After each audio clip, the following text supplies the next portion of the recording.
নজিরবিহীন তরুণ নেতৃত্বাধীন আন্দোলনের মুখে নেপালের তৎকালীন প্রধানমন্ত্রীর পদত্যাগের ৬ মাস পর দেশটিতে সাধারণ নির্বাচনের ভোট গ্রহণ শুরু হয়েছে।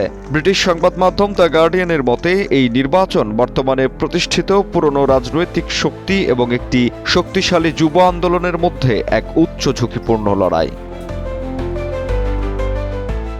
নির্বাচনের মূল প্রতিদ্বন্দ্বীদের মধ্যে রয়েছেন পুনর্নির্বাচন প্রত্যাশী সাবেক মার্ক্সবাদী প্রধানমন্ত্রী, তরুণদের আইকন র্যাপার থেকে মেয়রে পরিণত হওয়া নেতা এবং প্রভাবশালী নেপালি কংগ্রেস পার্টির নবনির্বাচিত প্রধান। গণঅভ্যুত্থানের পর অন্তর্বর্তী সরকারের পরিবর্তে কারা ক্ষমতায় আসবেন তা নির্ধারণ করবেন দেশটির প্রায় ১,৯০,০০,০০০ ভোটার।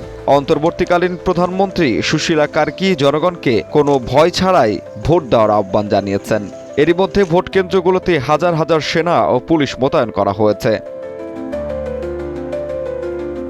মাউন্ট এভারেস্ট সহ বিশ্বের ১০টি সর্বোচ্চ শৃঙ্গের ৮টির অবস্থান নেপালেই। তুষারাবৃত এই পার্বত্য অঞ্চলগুলোতে হেলিকপ্টারের মাধ্যমে নির্বাচনী সরঞ্জাম পৌঁছে দেওয়া হচ্ছে। তবে সবার নজর এখন রাজধানীর দক্ষিণের কৃষিপ্রধান সমতল ভূমির দিকেই, যেখান থেকে ৩ প্রধানমন্ত্রী পদপ্রার্থী নির্বাচনে প্রতিদ্বন্দ্বিতা করছেন, যা অতীতের রাজধানী কেন্দ্রিক নির্বাচনের তুলনায় একটি বড় পরিবর্তন।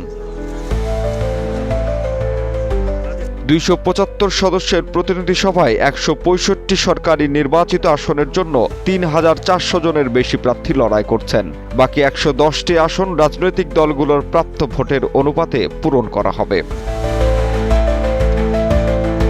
বিশ্লেষকদের মতে কোনো একক দলের নিরঙ্কুশ সংখ্যাগরিষ্ঠতা পাওয়ার সম্ভাবনা কম। পূর্ণাঙ্গ ফলাফল আসতে কয়েকদিন সময়ও লাগতে পারে এবং কোয়ালিশন বা জোট সরকার গঠনের আলোচনা জটিল হলেও তা আরও দীর্ঘায়িত হতে পারে।